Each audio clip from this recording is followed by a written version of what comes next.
can you tell me quickly the story of how you guys almost died? I didn't get to read the article. Which one do you want? give me the one. Give me the most popular one that just was the closest call. I gotta tell you both.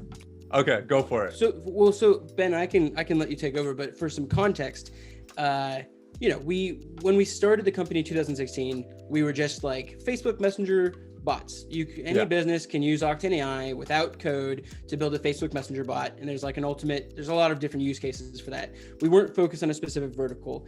And then in 2000, like a year after doing that, we were like, okay, like we have a lot of different businesses that are using us, and they're pulling us in a lot of different directions, and they all want to do different things. And this makes it very complicated to define what your product roadmap is when you're getting pulled in like all sorts of different directions.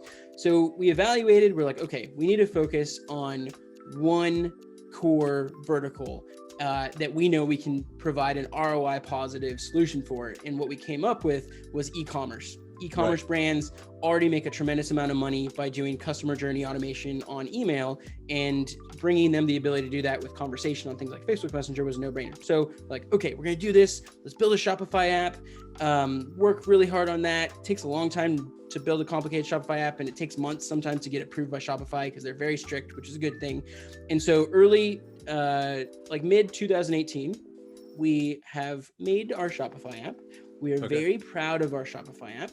We are about to be released into the Shopify App Store and be featured by Shopify, and everything's going to be amazing. And also, we're like running a little low on money, like almost out.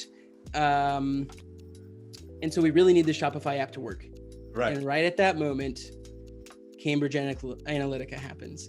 And Facebook has accused of all of this data breach and the political aspect to it, and all these crazy things happen. Like Mark Zuckerberg's like doing all these talks, and it's just everything gets crazy. And Facebook shuts down the Facebook Messenger platform at the same time that we launch our app on Shopify. So anyone who signs up cannot actually use us.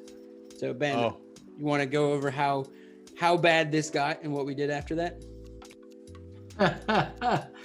I tried to block out like Matt and I remember like in particular, I think Matt and I were like laying on my floor in like tiny apartment in New York City at the time, and like laying on like that, and we're just like, so like we're like screwed, aren't we? It's like, yeah, maybe probably.